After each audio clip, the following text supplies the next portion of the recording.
Mes chers amis,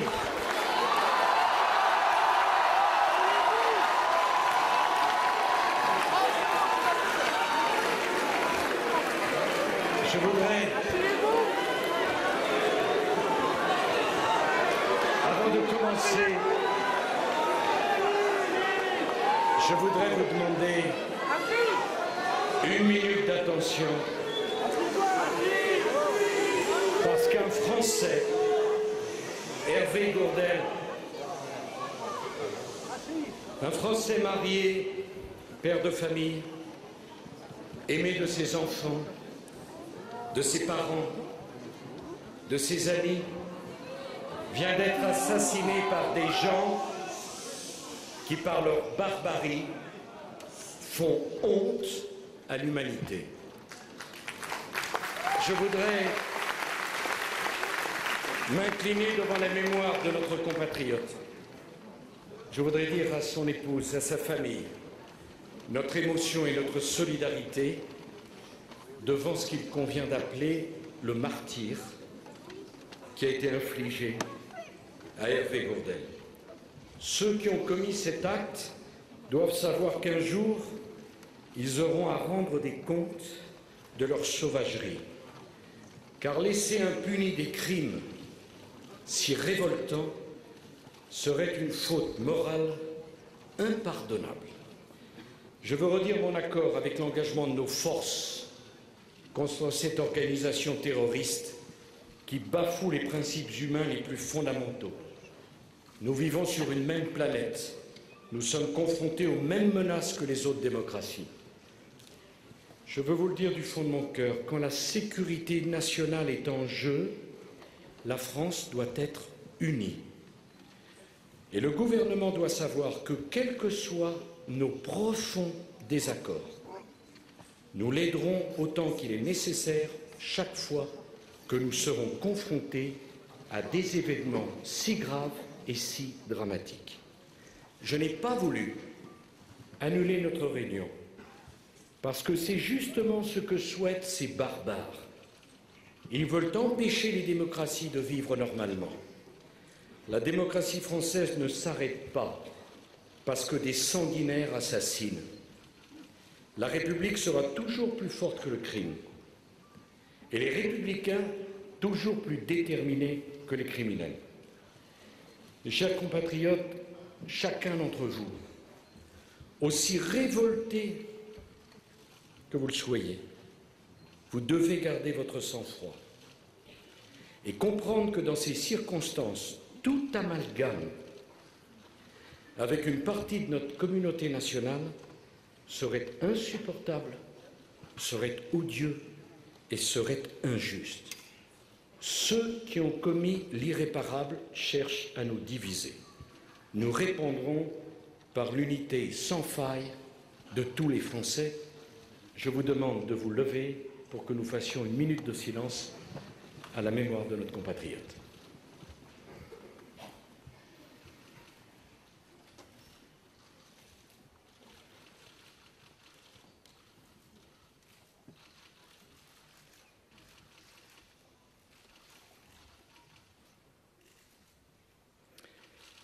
Je vous remercie.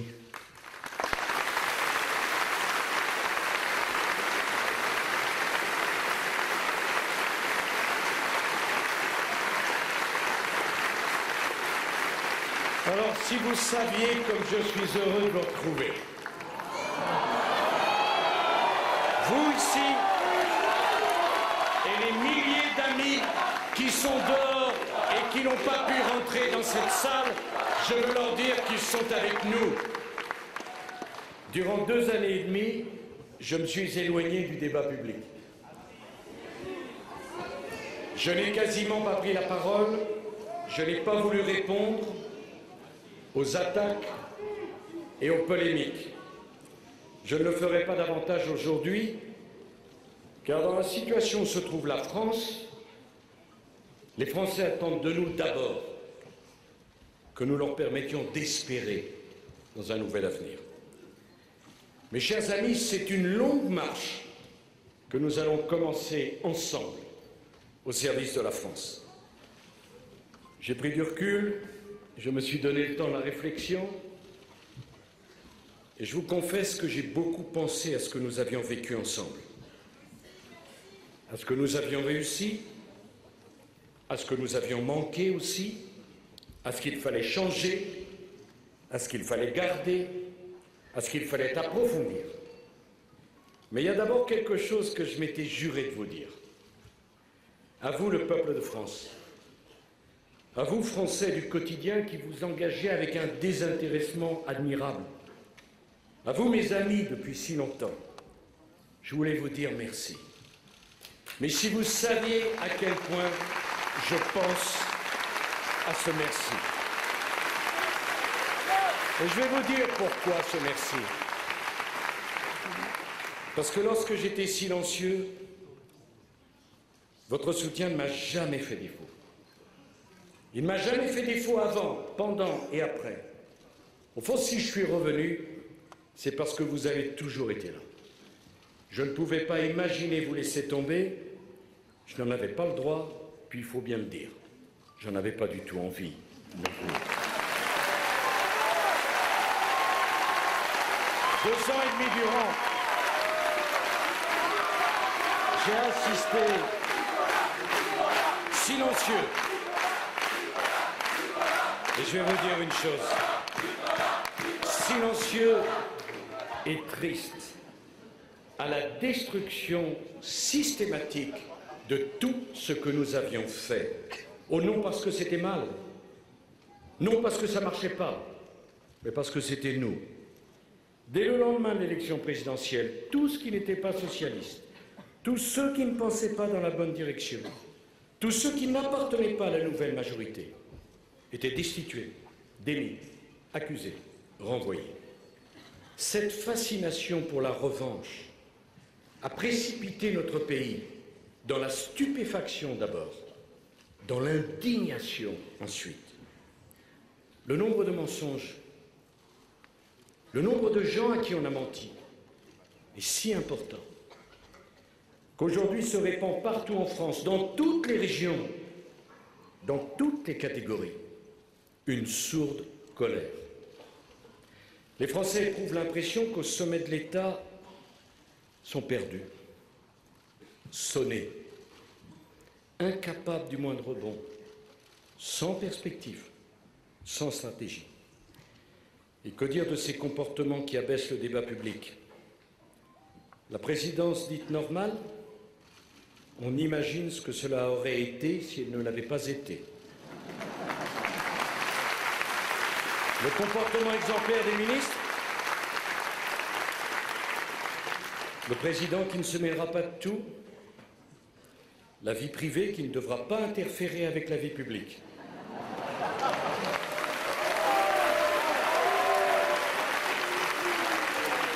Que reste-t-il de l'immense moi président? À mi-mandat présidentiel, c'est sans doute ce que l'on appelle un sans faute. On s'attendait au pire. Au moins de ce point de vue, nous n'avons pas été déçus.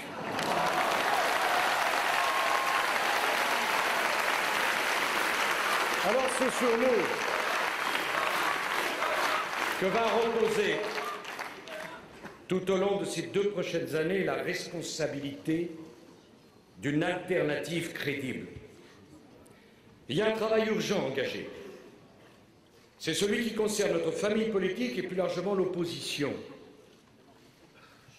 Je vais vous parler très librement et très franchement.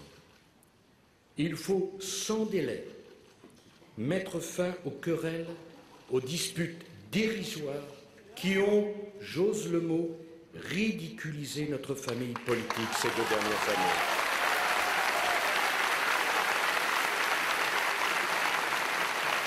Nous n'avons pas le droit de nous diviser, nous avons le devoir de nous rassembler. Nous aurons tous besoin les uns des autres. Je vais même être plus précis. Nous aurons besoin, nommément, nous aurons besoin de l'expérience et du talent qui est grand d'Alain Juppé, qui apporte une crédibilité forte à notre famille politique. Nous aurons besoin de François Fillon, avec qui j'ai travaillé 5 années en pleine confiance. Et l'extraordinaire serait que je ne dise pas cela. Nous aurons besoin des jeunes, dont beaucoup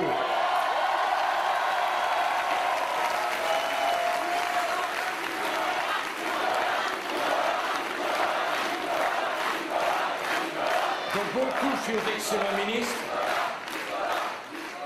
J'aurai l'occasion tout au long de mon propos de citer certains d'entre eux, mais quand vous voyez la qualité de Laurent Wauquiez, de Nathalie Kosciusko-Morizet, de Bruno Le Maire, qui a été un de mes très bons ministres, de François Baroin et de bien d'autres, cher David Douillet.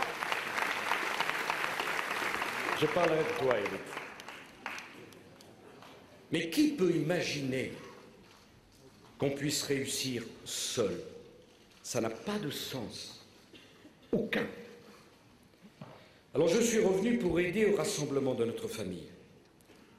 Je refuse des querelles d'ego dérisoires au regard du redressement nécessaire de la France. Chacun aura donc sa place. Chacun aura son rôle, à la mesure, mes chers amis, de son travail au service du collectif. Tu veux une grande place, tu vas travailler beaucoup. Chacun sera respecté à la mesure dont il respectera les autres. Et je ne veux pas entendre dans notre famille politique que l'on...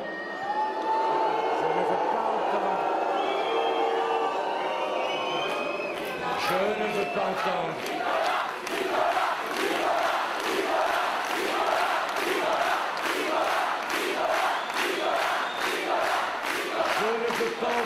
dans notre famille politique qu'on s'exclut les uns les autres.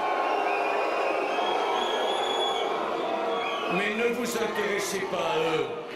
Ils n'ont aucune importance. Ils ne pensent rien, ils ne font rien et ils ne vous feront rien.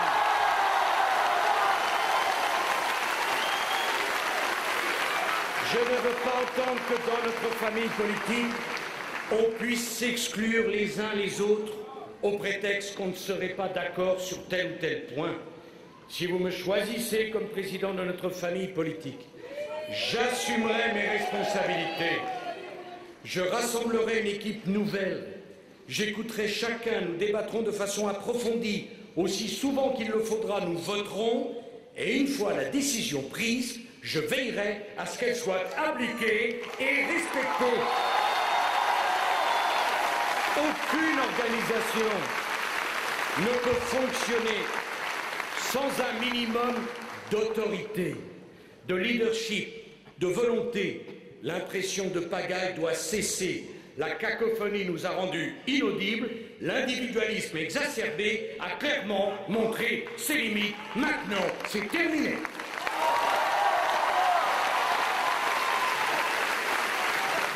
Je veux être le président d'une famille qui a profondément besoin d'être remise en ordre de marche, d'être refondée et de travailler beaucoup plus qu'elle ne l'a fait jusqu'à présent. La question n'est pas aujourd'hui de choisir qui ira ou n'ira pas à la prochaine élection présidentielle dans 2 années et demie.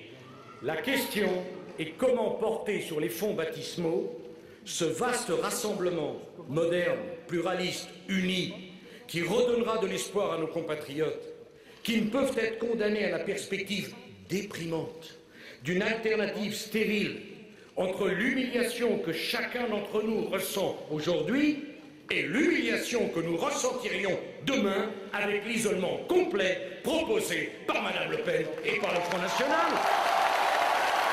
Nous sommes la 5e puissance du monde. Je ne veux pas que les Français soient condamnés à un choix de cette nature. Il nous faut maintenant construire la grande formation politique de notre siècle. Qu'il me soit permis d'évoquer pour la première fois la question des primaires. Je vais le faire très brièvement et sans aucune ambiguïté. Il y aura des primaires. Qui pourrait de bonne foi douter qu'il en fût autrement. A-t-on oublié mon tempérament? Ne faisons pas de ce sujet une inutile querelle. Le moment venu, chacun d'entre vous pourra donc choisir celui ou celle qu'il considérera comme le meilleur. D'ici là, j'appelle chacun à s'investir dans le collectif, à travailler en équipe et à apporter sa pierre importante à l'édifice que nous sommes en train de reconstruire. Voilà la stratégie que je propose. Il n'y a rien à ajouter, il n'y a aucun autre commentaire et je souhaite maintenant qu'on n'en parle plus. Je veux que nous nous adressions à tous les Français qui ne peuvent se résoudre à l'affaissement de notre pays. J'aimerais tellement les convaincre, et vous convaincre, que les vieux clivages sont dépassés. Que s'il suffisait d'avoir un prêt-à-penser idéologique, ça serait tellement simple. Que nous devons parler au peuple de France dans sa diversité, dans sa multitude et aussi dans votre complexité. Il ne s'agit pas de se claquemurer à droite, parce que cela serait la droite, d'aller débaucher tel ou tel au centre, ou de récupérer quelques-uns des innombrables déçus de M. Hollande. Il s'agit de donner à chacun de nos compatriotes, quel qu'il soit, l'opportunité de participer au redressement de son pays, de donner le meilleur de lui-même pour un objectif qui devrait dépasser chacun d'entre nous, l'avenir de la France. Ne singeons pas les socialistes de leur aveuglement idéologique. Il s'agit, mes chers amis, de trouver de nouvelles idées, de nouvelles solutions, de nouvelles perspectives, parce que les défis sont nouveaux, et que s'il suffisait de référer aux économistes du XIXe siècle ou du XXe siècle pour trouver les voies d'une politique économique efficace, ça se saurait. Tout devra être revu, j'ose le mot, de fond en comble. Il ne s'agit pas d'imiter les autres dans le monde, il ne s'agit pas de nous renier, il s'agit de s'adapter pour retrouver les voies du génie français. Le monde a terriblement changé. Il s'est ouvert. Et dans cette région, la vôtre que j'aime tant, qui a tant souffert depuis plus d'un siècle, de toutes ces crises à répétition, la sidérurgie, le textile, l'automobile, les mines, dans cette région que vous aimez, où on est toujours reçu magnifiquement, ici mieux qu'ailleurs, on peut comprendre que le monde est ouvert, que la concurrence fait rage et que tout est impossible pour ceux qui sont embarrassés par le poids des structures et des idéologies. Aux électeurs socialistes sincères, je veux demander si à leur sens, leur problème d'aujourd'hui serait de créer de nouvelles prestations sociales alors que la France n'arrive déjà plus à financer les actuelles. La fiscalité du futur doit tenir compte de notre environnement économique davantage que de nos idéologies. Nos entreprises doivent pouvoir se battre à armes égales, au moins, avec leurs concurrents européens. C'est la conséquence logique de la liberté de circulation des hommes et des capitaux. Nous sommes 65 millions de Français, il y a 7 milliards d'habitants sur la planète. Est-ce que vous croyez vraiment que tous ces milliards d'habitants qui ne sont pas nous vont attendre benoîtement que nous nous mettions à travailler pour garder notre place? Notre place, il faut qu'on la mérite. Donc abandonnons les vieilles lunes de la lutte des classes. Abandonnons les procès en sorcellerie sur les cadeaux aux riches. Abandonnons la jalousie morbide pour faire comprendre à chacun que plus nous aurons d'entreprises prospères, plus il y aura d'emplois. Peut-on, avec un minimum de bon sens, chère Nadine,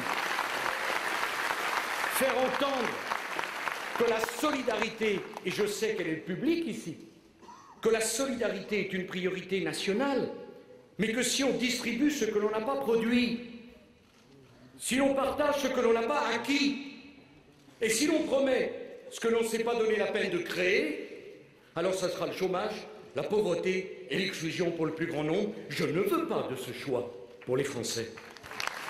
La question n'est donc pas de savoir,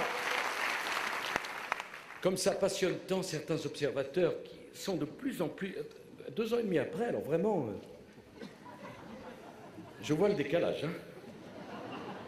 La question n'est pas de savoir s'il faut être plus ou moins à droite, mais quelle est la politique économique qui nous permettra de retrouver de la croissance, de créer des emplois pour vos enfants et pour vous, et d'attirer en France les investisseurs et les créateurs. Faut-il être aveugle pour ne pas constater l'exode de nos jeunes qui partent à l'étranger parce qu'ils pensent que la réussite n'est plus possible et surtout qu'elle n'est plus acceptée en France? Ils partent, mais le pire, c'est combien d'entre eux ne voudront pas revenir. Voilà le beau résultat de tous ceux qui ont mis tant d'énergie à désacraliser le travail, à rabaisser le mérite, à stigmatiser l'ambition, à moquer le dépassement de soi, à vouloir contester systématiquement les classements, la sélection, la récompense. On a abandonné la société française à la jalousie, à l'égalitarisme, à l'envie et au nivellement généralisé. Voilà la situation.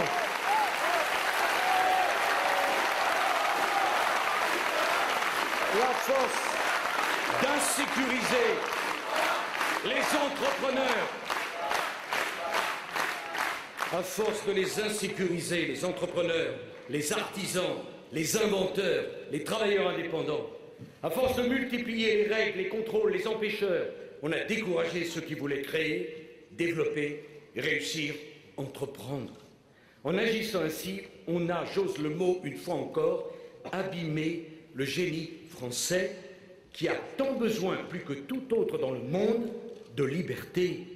On n'a pas compris que l'addition des réussites individuelles, c'est la condition de la réussite collective. On n'a pas admis qu'il fallait favoriser le risque, l'ambition, la nouveauté. La vie n'est faite que de risques. Le pire étant sans doute celui qui consiste à n'en prendre aucun.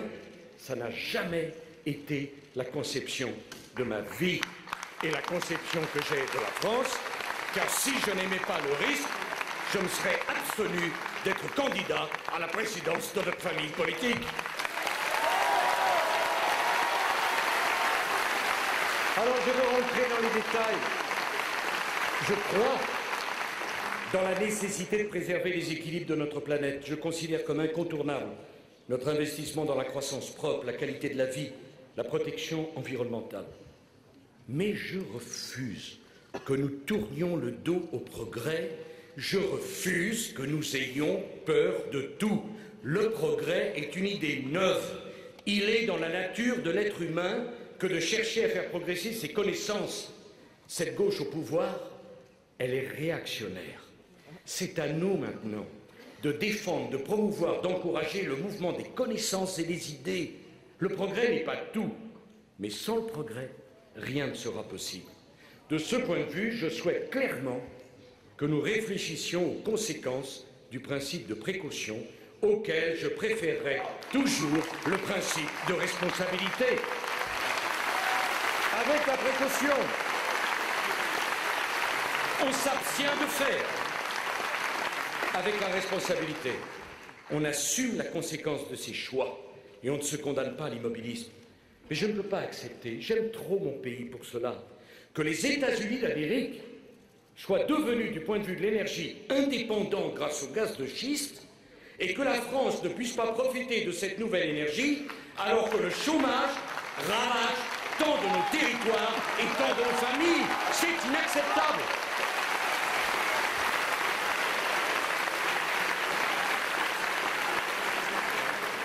Je veux parler, peut-être que dans ce quartier, il y en a, à tous ces Français qui sont tentés de ne plus croire en rien ni en personne. Je sais qu'il nous faut reconquérir cette France qui est en proie au ressentiment et à la colère. Il y a un risque de décrochage d'une partie de nos compatriotes. Je ne veux pas que par désespoir, une partie de nos compatriotes rentre en sécession d'avec la République. Nous devons parler à tous ceux qui se sont radicalisés, d'abord parce qu'ils se sont sentis méprisés et humiliés. Je pense notamment à tous ces Français qui considèrent la famille comme une valeur fondamentale pour l'équilibre de la société. Leur idée de la famille est aussi respectable que toute autre. Je n'accepterai jamais qu'on veuille détruire la famille en la présentant comme une institution politique réactionnaire, conservatrice et bourgeoise. Depuis que l'homme a conscience de sa destinée singulière, la famille n'est pas pour lui un choix, elle est une nécessité vitale. L'homme n'est pas fait pour vivre seul. Il a besoin de l'affection des siens. Il a besoin de s'investir dans un projet familial. Il a besoin de construire dans la durée. La façon dont furent traitées les familles fut indécente. Chacun a le droit à son libre arbitre. Mais il n'y a pas d'un côté ceux qui seraient ouverts et généreux et de l'autre ceux qui ne comprendraient rien. Je le dis d'autant plus fortement. Prenons mes responsabilités, que je n'accepterai jamais de conduire une famille politique où l'on manquerait de respect à qui que cela soit, au prétexte de sa couleur, de sa sexualité ou de sa différence. Le racisme est une honte. L'homophobie est une injure inacceptable. La façon dont les Français furent montés les uns contre les autres fut une grave erreur qui entachera durablement le quinquennat de M. Hollande. Je ne veux pas que nous blessions à notre tour par nos propos, par nos comportements, par notre énergie, ceux qui ne pensent pas comme nous. Il a pu m'arriver de le faire dans le passé. Eh bien, je le regrette. J'ai appris, j'ai retenu, j'ai compris qu'au moins l'expérience et l'âge soient de bons prétextes à chercher à s'améliorer. Nous déciderons donc sereinement des conséquences à tirer de ce triste épisode. J'entends les positions tranchées des uns et des autres au sein même de notre famille politique. Je ne les juge pas, chacun ses arguments. Je veux que vous compreniez tous ici que ma responsabilité ne sera pas de la même nature. Une fois à la tête de notre famille politique, je réunirai tout le monde et nous déciderons ensemble. D'ici là, que chacun dise ses convictions et me laisse préparer le rassemblement qui ne sera ni fade ni tiède. Mais moi, je vais ouvrir le débat, je n'ai nullement l'intention de le fermer avant même qu'il ait été ouvert.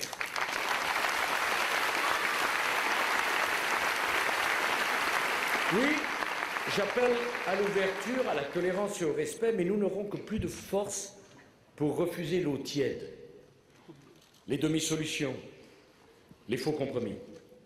Rassurez-vous, de ce point de vue, je n'ai pas changé.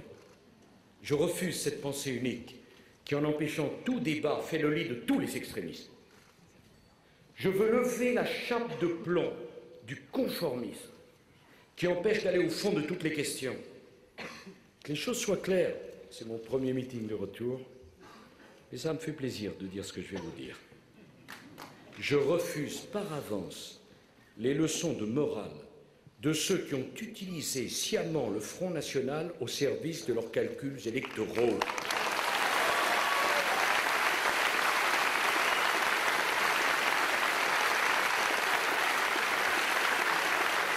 Et les maires de la région, vous savez ce que je veux dire. Je dénonce solennellement l'alliance objective autant que scandaleuse entre le Parti socialiste et le Front National. Madame Le Pen a fait de moi sa cible privilégiée depuis des années. Je n'ai aucune leçon à recevoir de celle qui, en 2012, a donné un fameux coup de main à son ami François Hollande. C'est la vérité. Cette vérité dérange, mais elle doit être entendue. Madame Le Pen porte donc une responsabilité claire dans le désastre actuel que subit la France. Tout le monde doit assumer ses responsabilités, mais même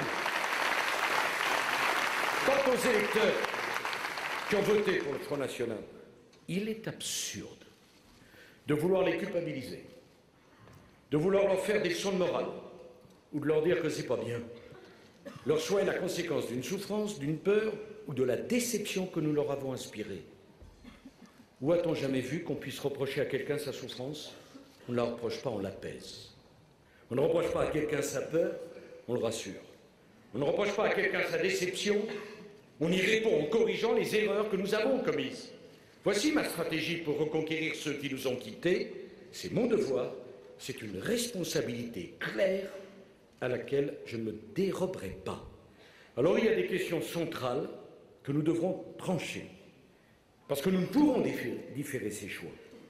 Je veux dire que l'on peut tout à la fois respecter les fonctionnaires, considérer leur travail, aimer le principe même du service public, vouloir un État présent sur toute la surface du territoire et affirmer dans le même temps, d'une façon parfaitement cohérente, que le poids de nos dépenses publiques est beaucoup trop lourd pour notre économie, que le temps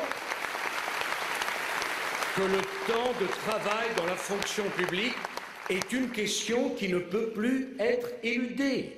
Il faudra travailler davantage, que le nombre de fonctionnaires devra être réduit et qu'il nous faudra sans doute accepter, pour l'État comme pour les collectivités territoriales, que les recrutements dans la fonction publique ne soient pas tous soumis à la règle du statut à vie, car ce n'est plus adapté aux exigences du monde moderne. Oh, j'entends déjà les éternels donneurs de leçons. Avant même qu'ils aient parlé, je les entends en appeler à la dignité de la fonction publique que j'aurais offensée par mes propos. La vérité, c'est que ce qui risque de détruire les services publics français, c'est l'immobilisme, c'est le refus du mouvement, c'est l'ignorance du monde dans lequel nous vivons, c'est le conservatisme et pour tout dire, c'est la lâcheté. Et ce n'est pas ceux qui conduisent à la paupérisation de la fonction publique qui ont la moindre leçon à nous donner de ce point de vue. Je veux dans le même temps affirmer que le chômage est un drame national et individuel. Qu'incontestablement, les chômeurs sont d'abord des victimes. L'immense majorité d'entre eux préféreraient travailler. L'indemnisation du chômage est un des fondements de notre système social. Mais on ne pourra pas continuer à accepter qu'un chômeur de longue durée puisse refuser une activité rémunérée en cas de persistance de sa période d'inactivité. Nous ne pouvons pas accepter une société dans laquelle les droits n'aient pas de contrepartie en termes de devoirs. Je veux dire de ce point de vue que nous avons échoué dans notre volonté de faire du RSA un instrument de réinsertion par et dans le travail. Laurent Wauquiez avait raison. Les Français devront donc être consultés et donner leur avis sur un principe simple. Pas de RSA ou d'allocation communale sans accepter en contrepartie l'exercice d'une activité au service de la collectivité.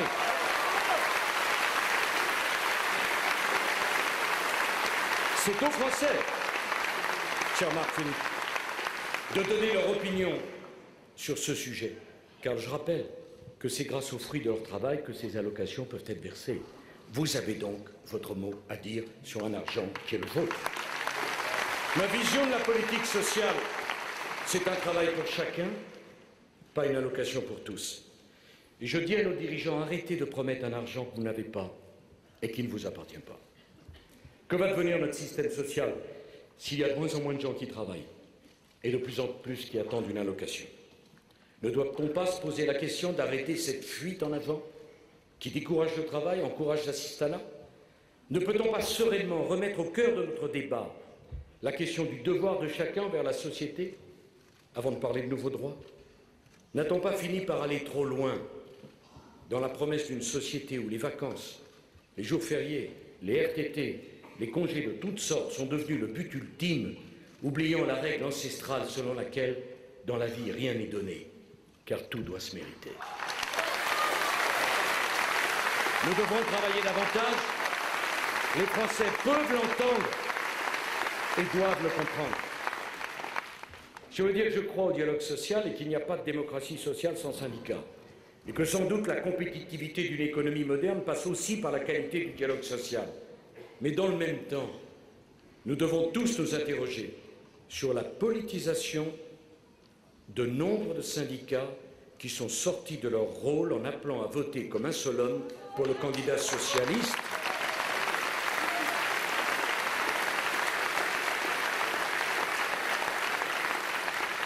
La démocratie sociale est à mes yeux aussi mal en point que la démocratie politique. Cela doit nous conduire à en appeler à sa refondation, en allant plus loin dans la réforme des critères de représentativité issus de la Seconde Guerre mondiale. Pour être reconnu comme représentatif, il faudra qu'un syndicat soit capable de prouver sa représentativité dans les urnes sociales et pas simplement sa capacité à bloquer la rue. Les salariés ont le droit d'être défendus par des organisations qui se soucient plus de la situation de leurs mandants que de leur combat politique. On doit pouvoir prononcer le mot immigration sans immédiatement encourir les caricatures de tous ceux qui commettent un déni de réalité, en refusant de voir que l'Europe ouverte à tout vent et sans condition fait courir le risque de l'explosion de notre modèle social. Celui qui n'a pas le cœur serré par les drames successifs de Lampedusa n'a pas d'humanité.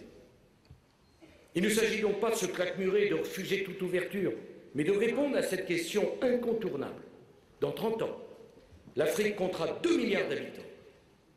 Qui osera dire qu'à 12 km de l'Europe, par le détroit de Gibraltar, au rythme actuel de l'immigration, si nous n'apportons pas de nouvelles réponses, cela ne deviendra pas un problème insoluble.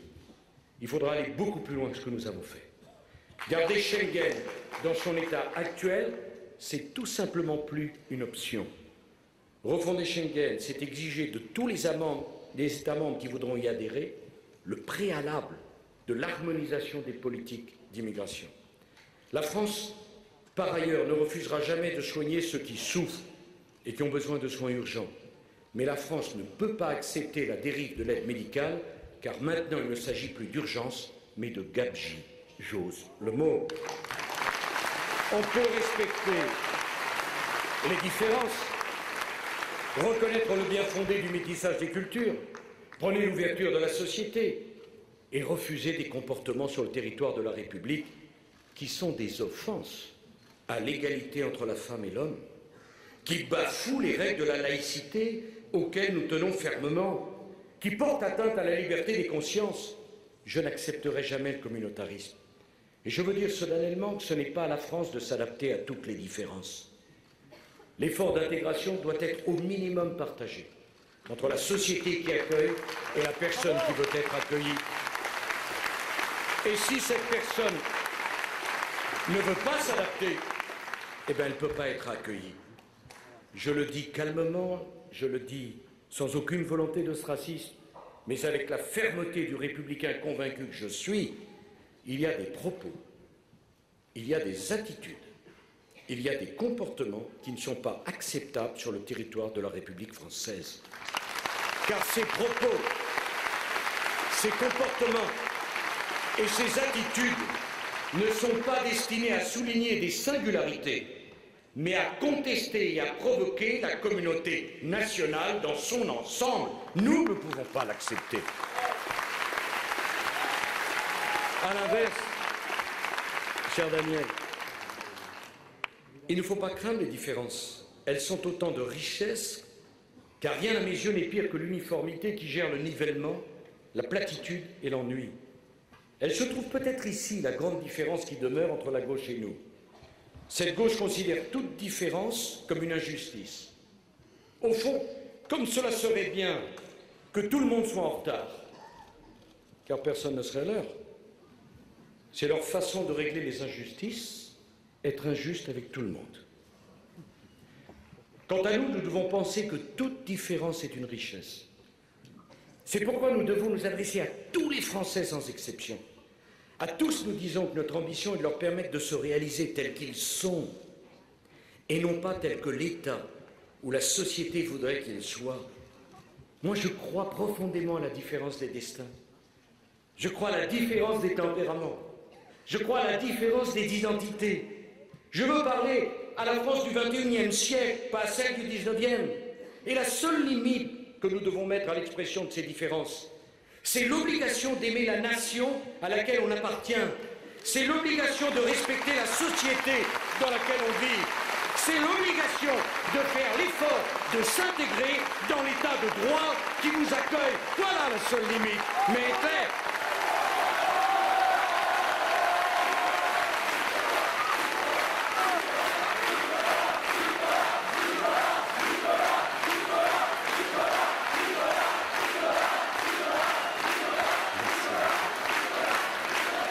L'égalité des chances. Et tout au long de cette campagne, je veux revenir sur les mots, parce que les mots ont un sens. Et dans ce brouhaha médiatique où plus personne n'entend personne, il finit par perdre toute signification. L'égalité des chances doit être une priorité nationale. Mais moi, je conteste l'égalité formelle. Je n'aime pas l'aplatissement généralisé. Je ne veux pas pour mon pays l'uniformité, parce que l'égalité formelle, l'aplatissement généralisé, l'uniformité sont autant d'erreurs au regard de la diversité des personnes. Et j'ose le mot une fois encore, c'est une faute morale, puisque c'est le refus de tenir compte des efforts, des mérites et de l'engagement de chacun. Chacun doit avoir les mêmes droits, je suis bien évidemment d'accord, mais je veux qu'on reconnaisse que tous n'ont pas les mêmes mérites. Cette vérité est oubliée depuis trop longtemps.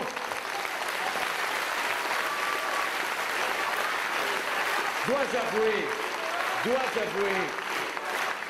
que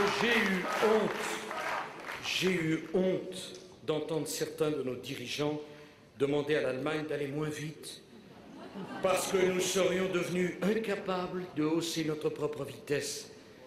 Imaginez la tristesse du général de Gaulle regardant ce qu'ils sont en train de faire de la grandeur de la France. Que penseriez-vous d'une école où l'on interdirait aux bons élèves d'apprendre leurs leçons pour les mettre au niveau de ceux qui ne peuvent pas suivre? La place du génie français, c'est d'être en tête du peloton des grandes nations, pas de demander piteusement à ce que l'allure moyenne ne se réduise. Alors restera un sujet majeur qui vous concerne tous: comment redonner aux Français confiance en la parole politique. Quand M. Hollande pratique le mensonge, il ne fait pas seulement du tort à lui-même, il en fait à tous les responsables politiques. Il faut donc réfléchir à la question centrale que je n'ai pas l'intention d'évacuer, que je veux regarder bien en face, de la crédibilité de notre parole. Le sujet est donc moins pour nous de promettre que d'être capable de tenir. Et ici, il me faut en quelque sorte remettre, si vous me permettez cette expression qui respecte les principes de la laïcité, l'Église au centre du village. Parce que franchement, ça fait 2 ans et demi que j'avais envie de le dire. Durant les 5 années de mon quinquennat, je ne prétends pas avoir tout réussi. D'ailleurs, si j'avais des doutes, il me suffirait d'ouvrir un journal. On m'invite à faire mon inventaire, mais franchement, alors, c'est l'inventaire des bonnes choses, parce que l'inventaire des mauvaises, ça a été fait de façon assez exhaustive, il faut bien le reconnaître. Durant les 5 années de mon quinquennat, donc je ne prétends pas avoir tout réussi, mais j'affirme que pour la première fois depuis bien longtemps, durant 5 années, la droite au pouvoir n'a jamais cédé à la pression de la rue. J'avais promis le service minimum dans les transports en commun. Tous les syndicats étaient contre. Avec Xavier Bertrand, nous n'avons pas reculé, nous avons tenu. J'avais promis de donner l'autonomie aux universités. Avec Valérie Pécresse, malgré les grèves et les occupations de sites, nous avons tenu. J'avais promis de réformer le statut de retraite des cheminots, des électriciens, des gaziers, et de réformer la retraite à 60 ans. Avec François Fillon et avec Éric Woerth, qui fut d'un courage admirable, malgré les menaces, nous avons tenu, nous n'avons pas cédé. En 5 années, j'en ai connu des épreuves, mais je peux prendre les uns après les autres, ceux qui sont ici, et vous regarder droit dans les yeux. Jamais, vous m'entendez, jamais je ne vous ai trahi, jamais je ne vous ai menti, jamais je n'ai cédé aux pressions de la rue, quelles que soient les conséquences pour moi. Alors je sais bien qu'à l'avenir il faudra faire bien davantage. Alors je crois qu'il est venu le temps de nous réapproprier la pratique du référendum. Et je veux m'en expliquer devant vous. Quand une partie des élites et certains corps intermédiaires chercheront à monopoliser un débat, à l'enfermer dans les contraintes de leurs propres intérêts, alors il ne faudra pas hésiter à en appeler au peuple par l'intermédiaire du référendum. Et que l'on ne vienne pas me brandir le risque du plébiscite, car c'est justement parce que l'on n'a pas assez utilisé cette procédure qu'elle a pu être détournée de son objet. Et que l'on ne me parle pas de populisme, parce que le populisme monte lorsque l'on refuse la parole au peuple, jamais lorsqu'on donne la parole au peuple. Voilà la vérité. Alors je souhaiterais suggérer deux propositions qui attesteraient de notre volonté d'aller beaucoup plus loin dans les changements apportés à la France. Mes chers amis, et je le dis à mes amis parlementaires ici, nous ne ferons pas l'économie d'une réflexion sur la crédibilité de la classe politique. Toutes ces dernières années, on a augmenté le nombre de nos parlementaires, tout en diminuant leurs moyens, leur capacité à se faire entendre. Il faut réduire le nombre des parlementaires et leur redonner ainsi un poids, une parole, un rôle central. Puis-je faire entendre cela? Je veux qu'on me comprenne. J'ai été moi-même 20 ans parlementaire. Une assemblée pléthorique est en fait une assemblée inaudible. Dans mon esprit, sur un tel sujet, c'est aux Français de décider, parce que je leur fais plus confiance pour réformer la classe politique qu'à qui que cela soit d'autre. Qui osera dire, qui franchement osera dire que l'on peut continuer sans changer profondément la composition, le nombre, le fonctionnement du monde politique? Qui viendra l'expliquer? Qui osera dire que j'ai tort, que le problème ne se pose pas, que vous-même, en venant ici, quelle que soit votre amitié, votre confiance, votre soutien, vous n'avez pas cette question qui vous tenaille les entrailles tant vous avez envie d'y croire. Dans le même esprit, je pense que c'est aux Français directement et à personne d'autre de se prononcer sur la fusion des conseils généraux et des conseils régionaux. Nous ne pouvons plus continuer à accumuler les niveaux d'administration. Nous avions fait voter le conseiller territorial, c'était fait et bien fait. Une fois encore, il a fallu qu'ils détruisent, pour le plaisir de détruire ce que nous avions construit. Mais au lieu de ces regroupements régionaux administratifs et forcés, qui n'ont aucun sens, qui n'obéissent qu'à aucune logique, nous demanderons aux Français de trancher la question des deux niveaux d'administration en toute clarté.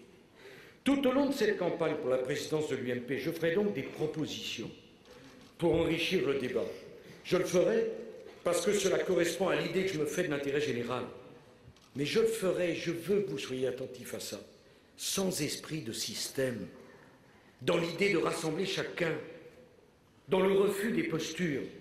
Je le ferai à mon rythme, qui n'est pas toujours celui du monde médiatique. Je le ferai pour que le plus grand nombre de Français puissent s'y reconnaître. C'est le chemin qu'il nous faudra emprunter pour retrouver le cœur et la confiance des Français. Mes chers amis, la France n'a plus le choix. Elle doit se réformer profondément ou prendre le risque de s'installer durablement dans le déclin. Notre formation politique n'a pas le choix. Elle doit changer de fond en comble pour retrouver l'écoute des Français. Et je n'ai moi-même plus le choix. J'ai pris une décision qui m'engage, celle de mettre toutes mes forces au service de la France. Je n'ai pas le choix. Il faut réussir, car nous devons réussir. Alors, mes chers amis, tout au long de ces longs mois qui nous attendent, j'aurai besoin de vous, de chacun d'entre vous, de votre soutien, de votre enthousiasme, de votre engagement.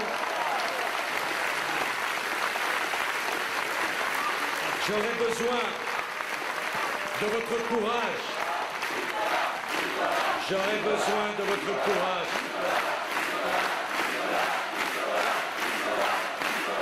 Parce que du courage, il va en falloir. Parce qu'ils seront tous contre nous. Mais ils sont tous contre nous. Parce qu'ils sentent qu'il y a un immense élan qui est en train de se lever. Parce qu'ils sentent que nous représentons une force qui a été trop longtemps silencieuse et qui maintenant veut prendre la parole. Utilisons cette force politique qui est prête à se rassembler pour construire, pour bâtir, pas pour détruire. Un nouveau défi est lancé, une nouvelle aventure a commencé. Alors je demande aux plus jeunes de s'engager comme jamais, je demande aux plus anciens de reprendre du service, et à tous, je vous demande de retrouver l'histoire, parce que mes chers amis, au fond, la France a besoin de notre espérance commune. Je vous remercie.